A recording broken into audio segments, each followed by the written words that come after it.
Hello students of class 5. Today we will start with our next lesson, that is lesson number 10, profit and loss. तो इस chapter में हम पढ़ेंगे the relation between profit, loss, selling price and cost price. So let's start with this chapter. The first concept is cost price. पहला concept क्या है?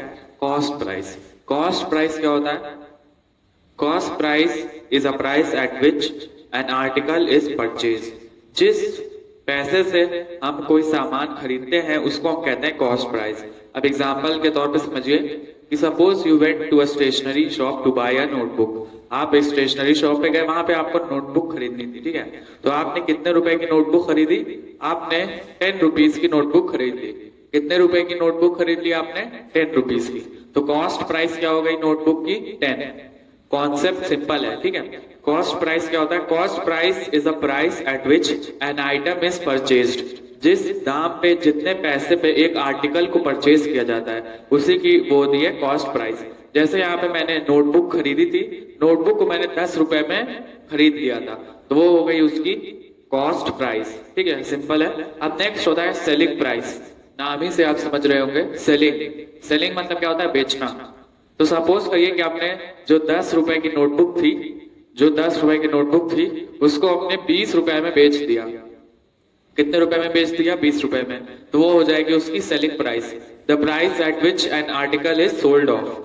जिस price पे कोई भी आर्टिकल बेचता है उसी को कहते हैं सेलिंग प्राइस, ठीक है। तो यहाँ पे आप देख सकते हैं कि कॉस्ट प्राइस 10 रुपए, 10 रुपए का सामान खरीदा है और 20 रुपए में बेच दिया है। कितने का सामान खरीदा है? 10 रुपए का सामान खरीदा है और 20 रुपए में उसको बेच दिया है। तो यहाँ पे आपको प्रॉफिट हो गया, ठीक है। यहीं से हमारा नेक्स्ट फॉर्मूला आता है प्रॉफिट का। प्रॉफिट इज इक्वल टू क्या होता है?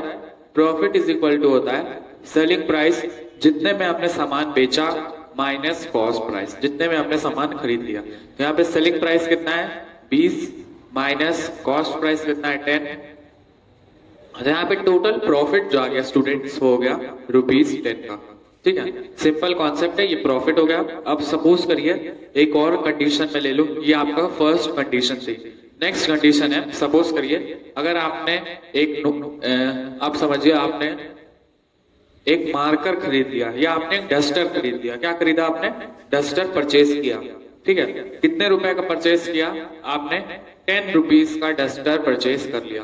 कितने रुपीज का खरीदा डस्टर? 10 रुपए का। फिर उसको आपने बेचा, सेलिंग प्राइस, ठीक है। क्या किया आपने? उसको बेच दिया। कितने में बेचा? 5 रुपए में, ठीक है। यहाँ पे आप समझ रहे होंगे 10 रुपए का खरीदा, 10 रुपीज में इसको परचेज किया। I bought this duster for ₹10 and sold it at ₹5। फिर मैंने इसको 5 रुपए में बेच दिया। कितने रुपए में बेच दिया? 5 रुपए में। यहाँ पे आप देख सकते हैं कि हमने खरीदा ज्यादा में और बेच दिया कम में, तो यहाँ पे हमको लॉस हो गया। क्या हो गया यहाँ पे? लॉस। और लॉस का फॉर्मूला क्या होता है? उल्टा हो जाता है, cost price minus selling price, ठीक है। तो कॉस्ट प्राइस कितनी है? 10 और सेलिंग प्राइस कितने में हमने बेच दिया? 5 रुपए में। तो यहाँ पे टोटल हमको 5 रुपए का लॉस हो गया, ठीक है। कितने का लॉस हो गया? 5 रुपए का लॉस हमको हो गया। Exercise number 10, problem number 1। तो यहाँ पे देखिए प्रॉब्लम नंबर 10 को सॉल्व करने के लिए सबसे अच्छा तरीका क्या होगा कि आपको जो फॉर्मूला मैं दे रहा हूँ उसी को लिख के आप लोग ले आइएगा, ठीक है। तो प्रॉफिट का क्या फॉर्मूला होता है? Profit is equal to selling price minus cost price, और दूसरा क्या है? Loss. Loss is equal to cost price minus selling price, ठीक है। तो यहाँ पे देखिए क्या क्या टेबल में दिया हुआ है उसी को पुट कर लीजिएगा। यहाँ पे कॉस्ट प्राइस दिया है और प्रॉफिट दिया है। प्रॉफिट कितने का है? 15 रुपीज का। एसपी आपको नहीं पता है। और कॉस्ट प्राइस कितने का है? 330 का, ठीक है। तो ये क्या होगा? एसपी इधर आ जाएगा, या इसको देखिए 15 जो है ये माइनस में है, उधर आके प्लस में चेंज हो जाएगा। Plus 330 is equal to SP, ठीक है। तो 330 या 40, 345 इज इक्वल टू एसपी, और SP selling price is equal to ₹345, ठीक है। तो ये इसका स्टूडेंट आंसर हो जाएगा 345। नंबर 1, प्रॉब्लम नंबर 1 में देखिए क्या क्या दिया हुआ है उसको हमें नोट करना पड़ेगा। Anand bought a CD player for rupees 1800। तो 1800 का आनंद ने सीडी प्लेयर को खरीद लिया।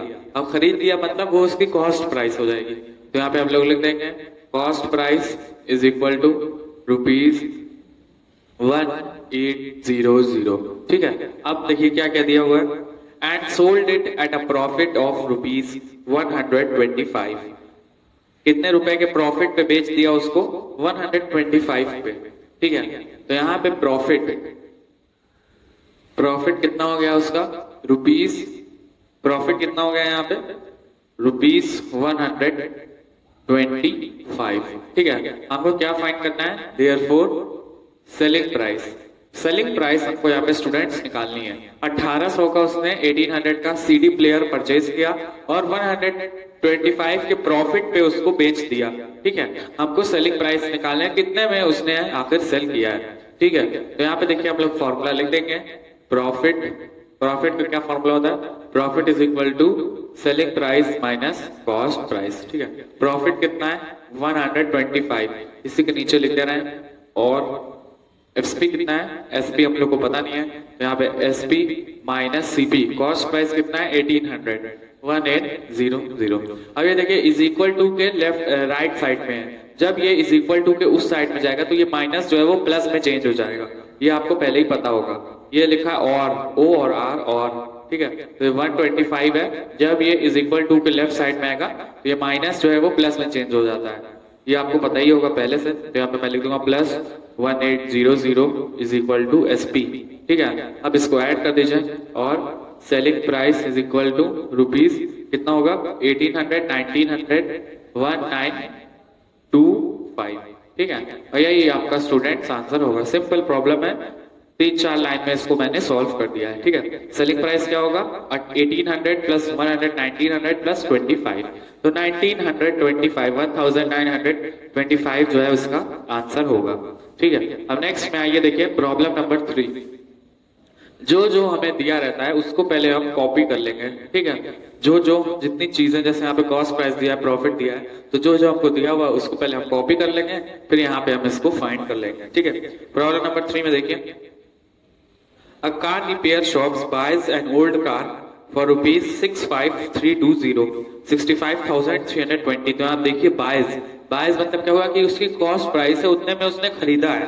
तो यहाँ पे हम लोग लिख देंगे कॉस्ट प्राइस। कॉस्ट प्राइस कितने दिया है यहाँ पे देखिए? Rupees, cost price 65,320। ये हो गई स्टूडेंट्स इसकी cost price 65,320 and spends rupees 3845 on it's repair. अब देखिए जो रिपेयर होता है, ठीक है, रिपेयर का जो अमाउंट होता है उसको हम लोग ऐड कर देते हैं। किसमें ऐड कर देते हैं? कॉस्ट प्राइस में। ठीक है, तो यहाँ पे जो 65,320 है, इसी में हम लोग रिपेयर, जितना पैसा जो रिपेयर पे खर्च होता है उसको हम ऐड कर लेते हैं। 3845, 3845। ठीक है, इज इक्वल टू, समझ में आ रहा है ना आपको? जितना कॉस्ट प्राइस होता है उसमें हम रिपेयर का जितना खर्चा होगा उसको हम इसी में ऐड कर देंगे। ठीक है, अब हम इसको ऐड कर दे रहे हैं 65,320,3845। ठीक है, देखो 5 1 0 5 6 7 8 9 और ये 6 9, कितना आ जाएगा कॉस्ट प्राइस? 69065। ठीक है, तो ये हो गया इसकी कॉस्ट प्राइस। कॉस्ट प्राइस में हमने रिपेयर वाला अमाउंट था ऐड कर दिया। अब देखिए और क्या क्या दिया हुआ है इसमें, and sold it for rupees 72630, और हमको सेलिंग प्राइस दिया हुआ है। सेलिंग प्राइस कितना है? रुपीज 72,630। ठीक है, हमें फाइंड करना है कि प्रॉफिट हुआ है कि लॉस हुआ है। तो यहाँ पे आप देख सकते हैं कि 69,000 कुछ का खरीदा है और 72,000 में बेच दिया, मतलब यहाँ पे प्रॉफिट हुआ है। तो यहाँ पे हम प्रॉफिट का फॉर्मूला लगा देंगे। क्या फाइंड करना है हमको? Profit. Therefore profit is equal to, profit हमको यहाँ पे फाइंड करना है, तो फिर प्रॉफिट का फॉर्मूला लगा देंगे। Profit is equal to selling price minus cost price. यहाँ पे सेलिंग प्राइस कितनी है? 72630 minus cost price. Cost price कितनी है? 69065। इसको आप लोग स्टूडेंट्स माइनस कर दीजिएगा और जो आंसर आएगा यहीं पे लिख दीजिएगा।